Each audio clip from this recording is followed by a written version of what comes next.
Satu dua tiga, Epento Podcast. Assalamualaikum warahmatullahi wabarakatuh. Nima witini Mimika Amolongo. Berjumpa lagi bersama kami di Epento Podcast. Luar biasa, kawan-kawan sahabat Permata dan sahabat channel YouTube SIT Permata Papua yang berbahagia. Hari ini kita kembali lagi bersama Epento Podcast gitu ya. Epento emang penting, gitu ya. Hari ini kita kedatangan tamu yang spesial gitu kan ya, karena beliau adalah salah satu tokoh yang hari ini menjadi salah satu panutan di Kabupaten Mimika gitu ya.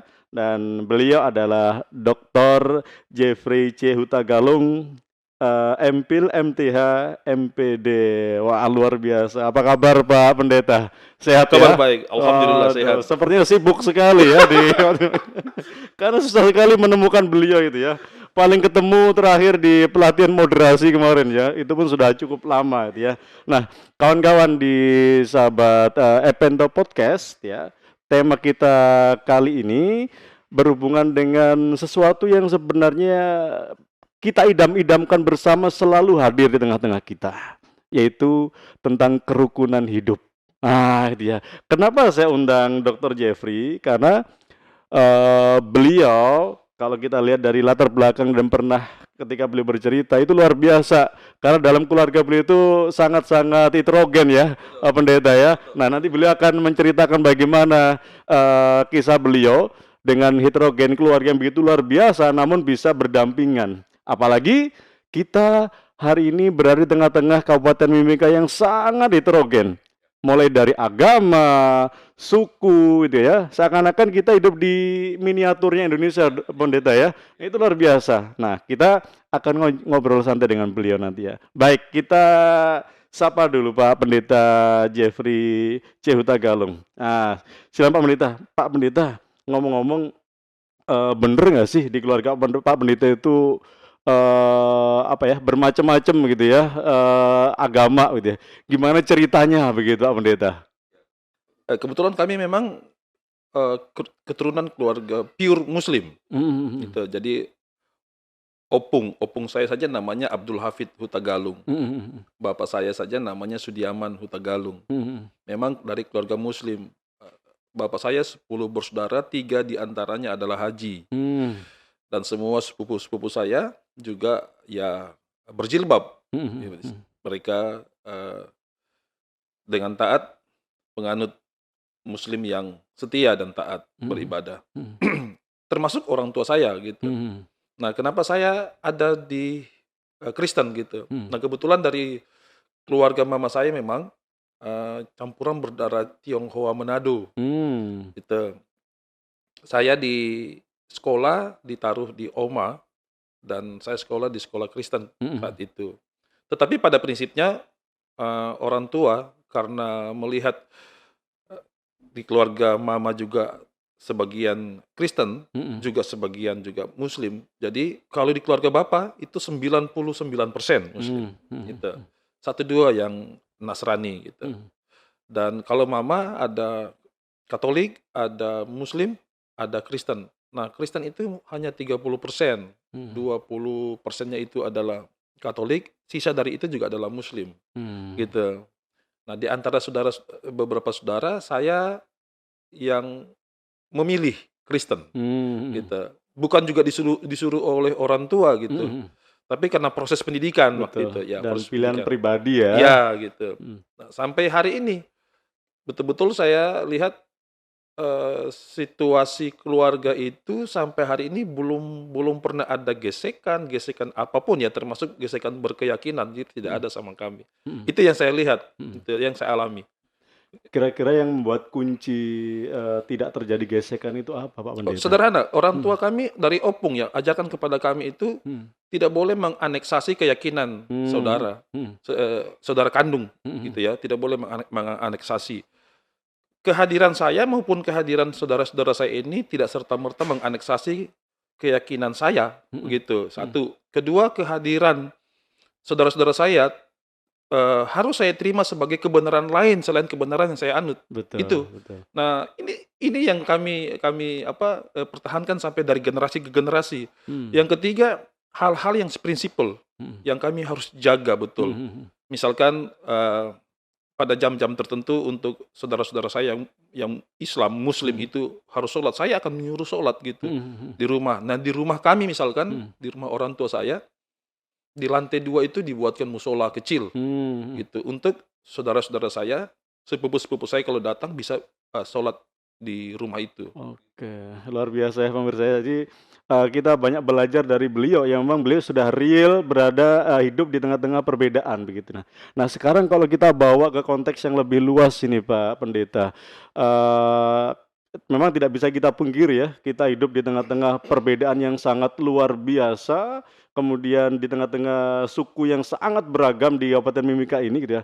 Kira-kira bagaimana ya kemudian membawa kunci kerukunan itu kepada di tengah-tengah masyarakat agar memang ini benar-benar difahami untuk bisa dipraktekkan begitu ya. Karena pasti namanya perbedaan itu akan ditemui gitu ya. Gimana menjaga itu kira-kira Pak Pendeta? Saya menemukan empat hal selama saya ada di Timika ya sebagai Hmm. warga Mimika yang sudah cukup lama tinggal di Timika. Saya catat-catat tadi nih Pak Mhm, Ustadz. mhm, mhm, Semalam saya coba mereduksi kembali apa yang menjadi pergumulan kita bersama, mhm, keinginan kita bersama mengenai toleransi, mhm, mhm, berkerukunan beragama, umat beragama. Di Timika mhm, memang tidak terlalu menyolok walaupun ada secara sporadis itu ada sebenarnya. mhm, Ada beberapa kejadian-kejadian yang sebenarnya beberapa oknum mencoba mengkaitkan dengan hal-hal yang terjadi gitu. mhm, Tetapi mhm, ya puji Tuhan alhamdulillah sekali hal itu tidak menjadi alat ditunggangi gitu. Nah, saya mhm, menemukan 4 hal, 4 tantangan kerukunan umat beragama yang terjadi di kita ya. mhm, mhm, Pertama, fanatisme agama. mhm, Yang kedua, primodelisme etnik. Itu mhm, yang ada memang hari-hari ini. mhm, Yang ketiga, marginalisasi, khususnya kepada saudara-saudara kita orang asli Papua. mhm. Mereka merasa termarginalkan. Betul, betul. Yang keempat, saya menemukan bahwa perubahan sosial akibat bonus demografi. Mhm, Itu yang saya lihat empat tantangan utama. Tetapi bagaimana kita mengusahakannya?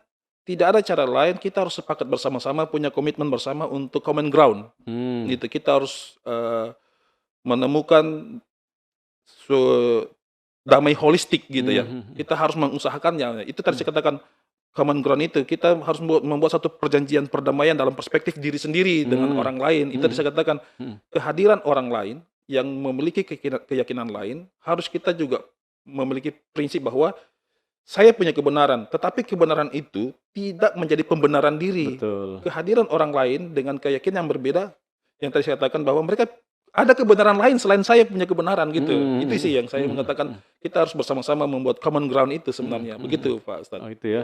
Jadi memang kalau kita melihat dari apa yang beliau sampaikan, benar ya, kita punya keyakinan, punya nilai kebenaran yang kita yakini, oke, itu menjadi yang harus kita jaga betul gitu ya. Namun pertanyaan mampu nggak kita berlapang dada untuk kemudian apa yang diyakini oleh orang lain tidak kemudian kita paksakan dengan apa yang kita yakini. Begitu ya Pak Pendeta ya. Ibaratnya mungkin dengan konteks yang lebih sederhana, kalau Pak Pendeta mungkin di sini ada hidangan, ada minuman, ada teh mungkin ya, atau ada apa kopi. Pak Pendeta suka yang mana? Itu kopi gitu. Kopi ya, Iya. saya suka teh. Ya. Nah, kita sama-sama minum gitu ya. Betul, Kita suka betul. teh, saya suka teh, Pak Pendeta suka kopi. Ya silakan dinikmati bareng-bareng begitu ya. Nah, ini yang kita semoga bisa kita bangun di Kabupaten Mimika ini. Nah, ini Pak Pendeta, kehadiran apa namanya? Apa ya, hari ini dia dengan kondisi yang tanda kutip pemantik-pemantik ketidakrukunan yang terjadi gitu ya. Apa yang mesti kita apa ya suarakan gitu Pak Pendeta agar memang ini tidak menjadi bola panas yang kemudian sampai menyentuh ke masyarakat yang bisa tidak tahu menau begitu ya. Saya yakin hal seperti ini banyak masyarakat yang masih belum tahu menau sehingga mudah untuk kemudian bisa dikompori begitu. Nah, gitu ya. Yang terjadi dengan Pak Pendeta ya, info hoax, Iya. kemudian berita-berita sepihak yang seakan-akan memang menjadi bola liar yang kadang susah kita ikat begitu. Nah, kita sebagai umat beragama ini apa yang kita lakukan ini Pak Pendeta? Ya, Hmm. kalau saya sih selalu menggunakan ini Pak, Hmm. pemahaman dari John Galtung ya. Saya ada yang namanya segitiga ABC, yaitu attitude, behavior, dan contradiction. Jadi dari segi attitude yang tadi, ini masalah hoax ini, hoax. Kenapa hoax begitu cepat sekali menjadi sarana bagi kelompok tertentu untuk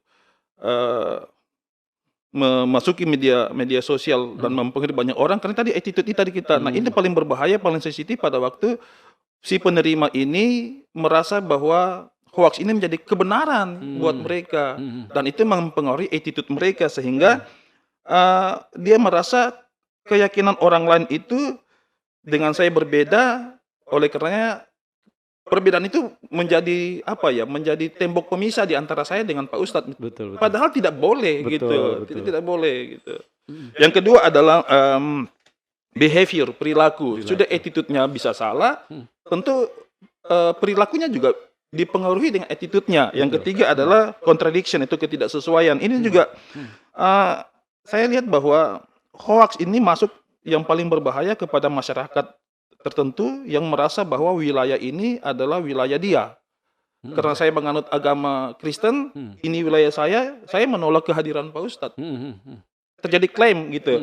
Padahal itu tidak boleh. Nah, kalau saya sudah mengklaim, saya bisa mengatasnamakan keyakinan saya untuk melakukan tindakan-tindakan pelanggaran hukum kepada Pak Ustadz. Itu yang tidak boleh.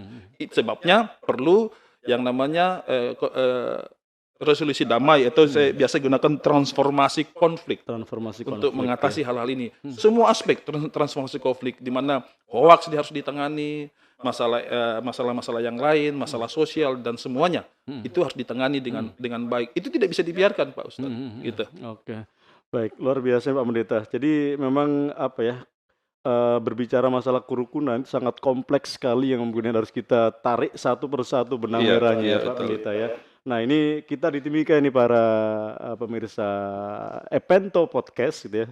Jadi Epento Podcast. Epento gitu ya.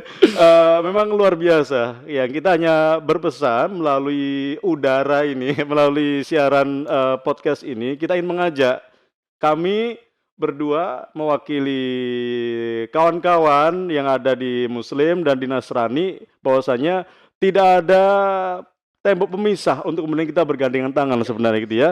Itu ya. Yang ini mungkin kita ingin bangun secara real di masyarakat gitu. Kalau kita itu sebenarnya bisa gitu lah. Atas nama anak bangsa terutama di NKRI ini ya, sekarang hilangkan pelan-pelan itulah tembok-tembok yang seakan-akan menjadi pemisah kita, padahal bisa kita upayakan untuk kita bersinergi begitu. Nah, gitu ya. Nah, Pak Pendeta, kalau dari Pak Pendeta sendiri itu kan ya, di Timika sendiri ini sejauh mana sih Pak Pendeta kerukunan hingga hari ini, sampai ada yang menyebut loh kemarin itu sempat ya, Mimika ini salah satu menjadi model kerukunan, harmonisasi. Bener nggak sih itu terjadi gitu ya? Setuju. Kita sendiri kadang masih ada menyebut nih Timika dengan singkatan tiap minggu kacau. Mimika minggu-minggu kacau gitu ya. Kira-kira sepakat nggak dengan seperti itu Pak Pendeta? Saya tidak sepakat itu. Seringkali satu terminologi kata itu dapat mengganggu tadi attitude kita. Betul. Gitu. Jadi itu bisa jadi malah menjadi pemantik ya. Betul. Tadi saya katakan kembali lagi, terminologi itu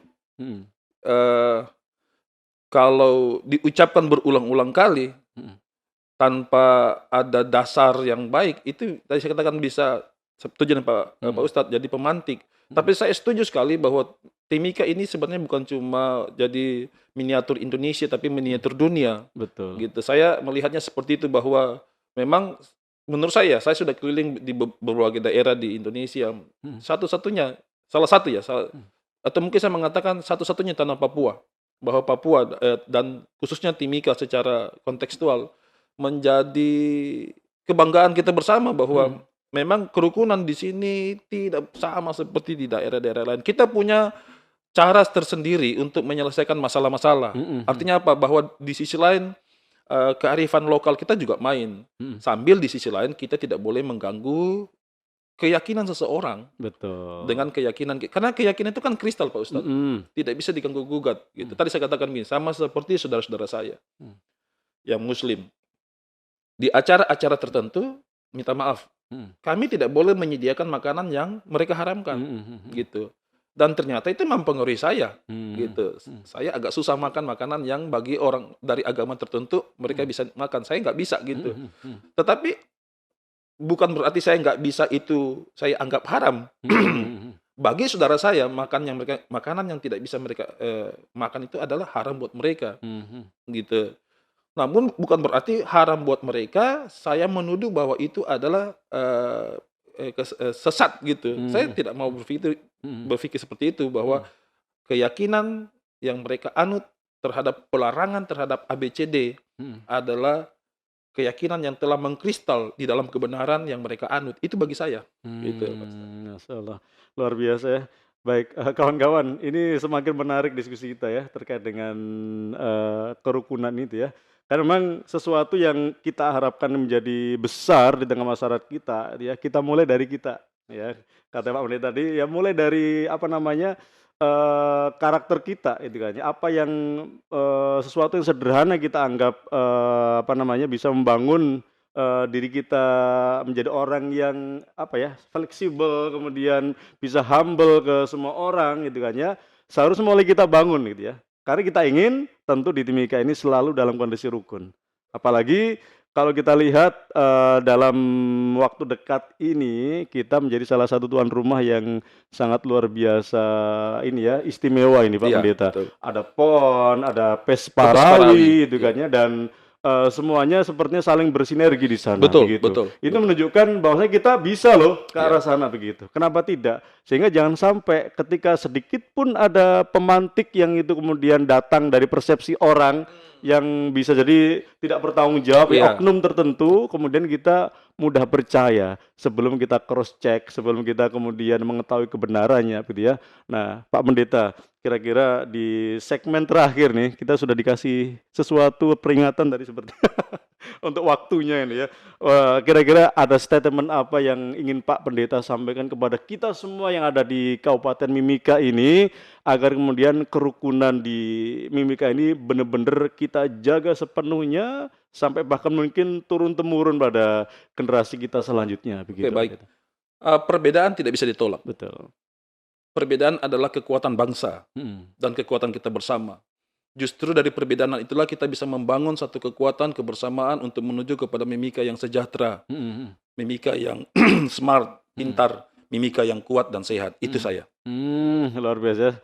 Singkat, padat, berapi-api dan bisa memotivasi kita semua ya. Baik Pak Pendeta, ini karena waktu kita sangat terbatas, kita sangat mengapresiasi dan luar biasa apa yang disampaikan oleh Pak Pendeta Jeffrey C. Huta Galung. Ya, sekilas sedikit saya sampaikan, beliau adalah Sekretaris FKUB, Forum Kerukunan Umat Beragama di Kabupaten Mimika, yang bisa jadi menjadi salah satu yang seringkali menjadi juru damai ya di antara kita ya, dan sama-sama kita berdiri bersama. Nah, kita tunjukkan hari ini kita bisa duduk bersama di sini, tentunya di waktu-waktu lain kita akan terus bersama untuk menggalang kerukunan beragama ataupun kerukunan masyarakat di Kabupaten Mimika ini sehingga menjadi Mimika yang damai. Kita ingin merubah persepsi Mimika minggu-minggu kacau menjadi minggu-minggu kasih Allah gitu ya. Amin. Semoga itu menjadi hal yang akan kita rasakan sampai kemudian menurun ke anak cucu kita ke depan. Terima kasih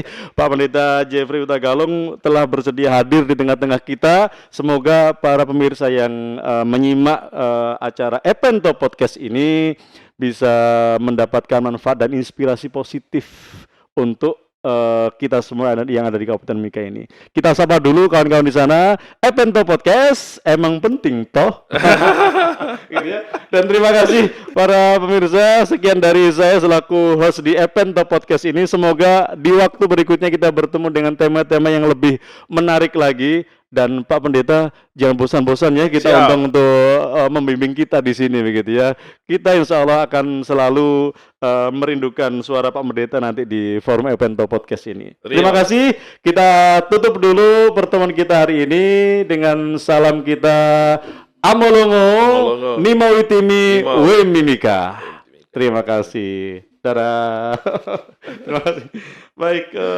Luar biasa, mohon maaf Pak Pendeta sih waktunya terbatas sekali. Tidak apa-apa, Pak. Luar biasa tapi. Aduh.